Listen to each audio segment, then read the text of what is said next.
The San Francisco Giants are out on Yoshinobu Yamamoto. Where does the team turn next? Welcome into another edition of the Kerry Crowley Show, talking all things Giants baseball. And tonight, a special edition of the show after NBC Sports Bay Area insider Alex Pavlovic tweeted out the news that the Giants have been informed they are no longer in the bidding for free agent Yoshinobu Yamamoto. Look, if not signing Shohei Ohtani hurt the organization, there is no doubt that missing out on the clear-cut, in my opinion, number 2 free agent on the market this offseason has to hurt, maybe even more, because I don't know that anyone really thought it was all that realistic that the Giants should sign Ohtani, or could sign Ohtani, I should phrase it that way. But it did seem as if they would have an opportunity to go above $300 million, maybe even above $350 million, to sign Yoshinobu Yamamoto, bring him to San Francisco, pair him with Logan Webb, and give the Giants one of the best 1-2 punches in all of baseball. But Pavlovic tweeting out that will not be the case, that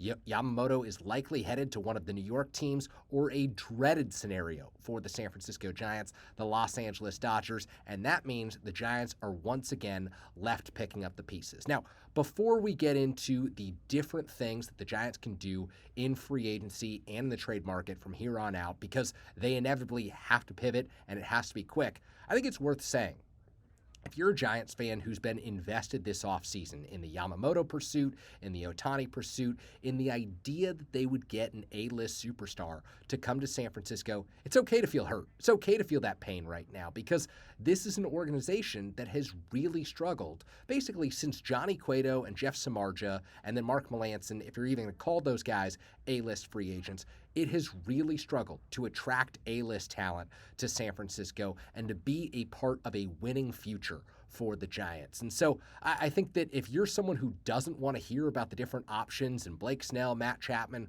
where the Giants can go and spend their money from here, that's totally okay at this point. This news is fresh. You may have been invested in Yamamoto. You may have believed that the Giants have had a chance all along. And you know what? I don't think any of us can ever say that the Giants should and would be considered a favorite for these top superstars until their track record proves otherwise. But I think it's completely fair to feel a little upset, a little disappointed, and maybe for the moment a little bit more disengaged. But one thing that I do know is that with the declaration last offseason, the Giants were initially comfortable paying $350 million to sign Carlos Correa, and the signing of Jung-Hoo Lee, which is going to cost the organization after the posting fee $130+ million this offseason. I believe that the Giants, Greg Johnson, their chairman, Farhan Zaidi, the president of baseball operations in San Francisco, are finally willing to spend money and to spend to make this team a contender, because the empty seats at Oracle Park in 2022 and 2023 have spoken volumes about where this organization is right now and where it could be headed if the Giants don't turn things around. So there's a few different ways that the Giants can ultimately try to close the gap with the Los Angeles Dodgers, albeit that got significantly harder this decision, with Yamamoto and Pavlovic tweeting the news that they're no longer in the bidding for him, regardless whether he goes to the Dodgers, which again would be terrible for the Giants, or if he ends up in New York, they should probably want him with the Yankees and not the Mets. I think that this is an organization that needs to pivot quickly, and needs to ensure that that gap that exists doesn't grow significantly wider. So what can you do if you're the San Francisco Giants right now? Well, you can wrap up $200 million and say, Blake Snell, 2-time Cy Young Award winner, you are going to be our top pursuit of the offseason. You know what?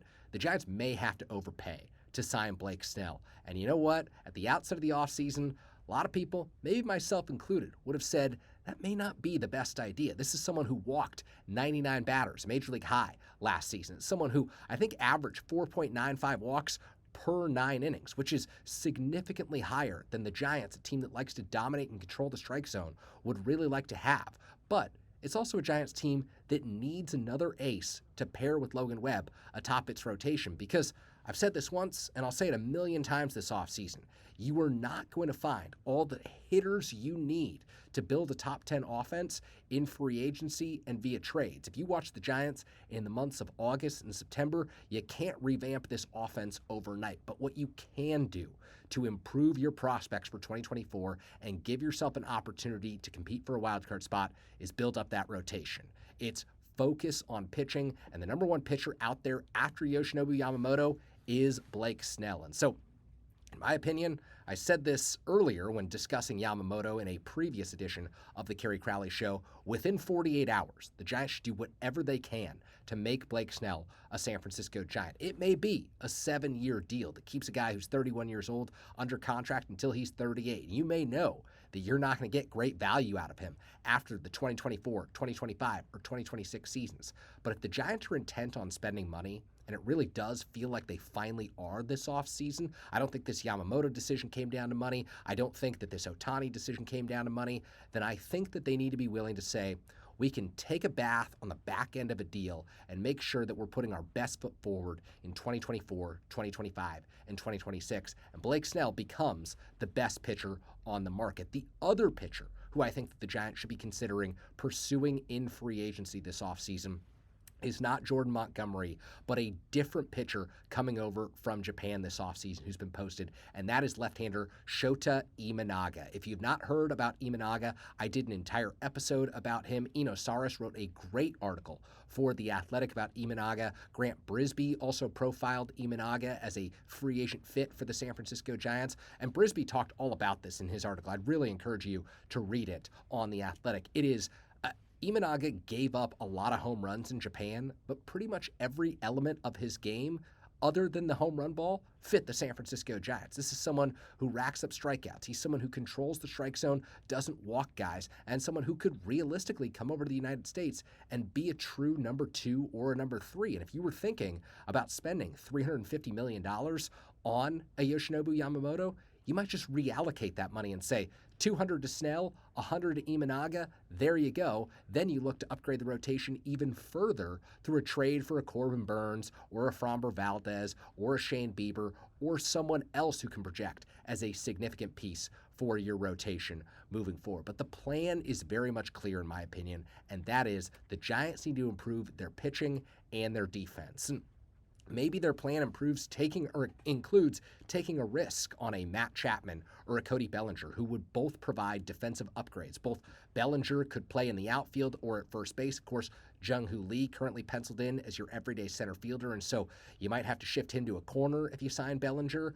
Matt Chapman would be an upgrade at third base. I think he's been a Platinum Glove Award winner. He's got gold gloves in his back pocket. And yes, the bat is inconsistent and maybe not what the Giants are looking for, but he gives you a solid foundation, someone who could potentially provide some above-average offensive seasons, which the Giants are desperately looking for. Because you think about their 2024 outlook right now, it's not all that rosy. You're talking about a team that is, still short one elite starter in its rotation. Still, even after signing Jung-Hoo Lee, has some positions where they could improve defensively. They need to get more athletic. Their shortstop, Marco Luciano, I just did a whole show of the Kerry Crowley Show on Marco Luciano and whether the Giants are truly committed to him in 2024, because it's hard to believe that an organization that feels the pressure to win and feels the heat to compete right away would just hand over a job opening day to a guy who's 22 years old and has 39 career Major League at-bats. And I hope that Luciano proves me wrong. I think he could be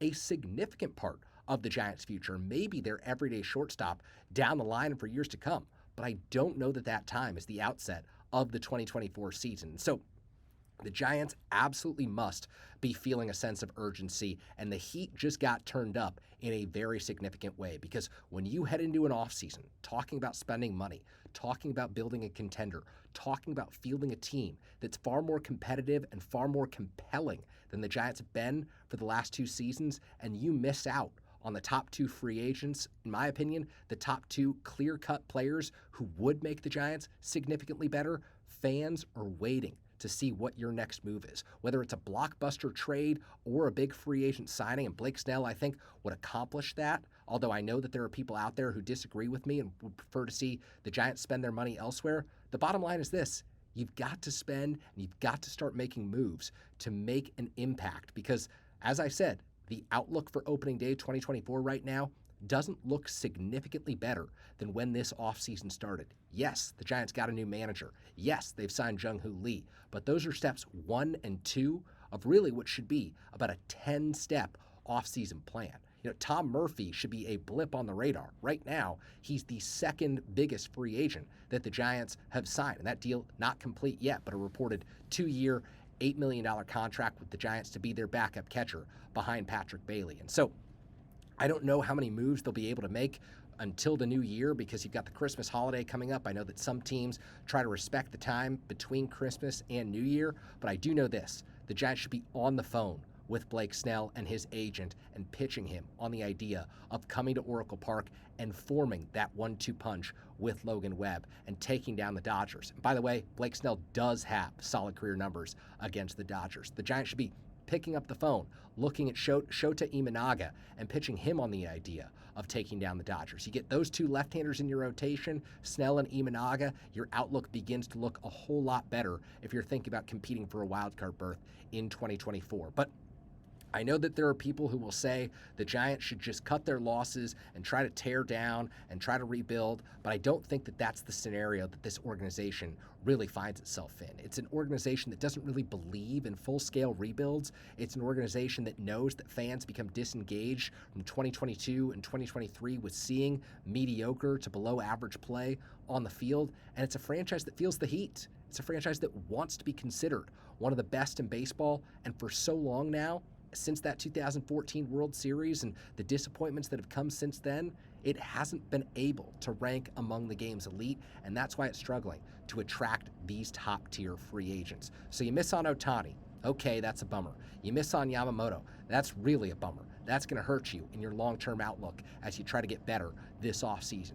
It's all about what happens next, and like I said, if you're a Giants fan right now, you have every right to be frustrated with the current state of the organization. You have every right to be frustrated with the offseason, even with Jung-Hoo Lee signing to be your leadoff hitter and center fielder. But the job is not finished until it's opening day, and then, really, the job isn't finished until maybe even the trade deadline if the Giants have a contender that's worth adding to at that point. But the clear objective is to figure out ways to get better. I'm glad I'm not the president of baseball operations or a general manager right now because there is no easy path to getting better without taking big-time gambles. That means the Giants will have to spend money that they might be uncomfortable spending, potentially give up prospects that they like in deals that make this team improved in 2024. That's this edition of the Kerry Crowley Show. Quick one tonight as Alex Pavlovic of NBC Sports Bay Area reported the Giants are out of the bidding for Yoshinobu Yamamoto.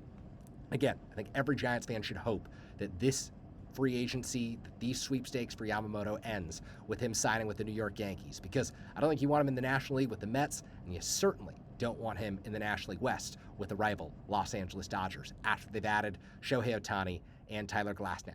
So what comes next for the Giants? We'll be covering it all off season here on the Kerry Crowley Show. Thanks so much for tuning in.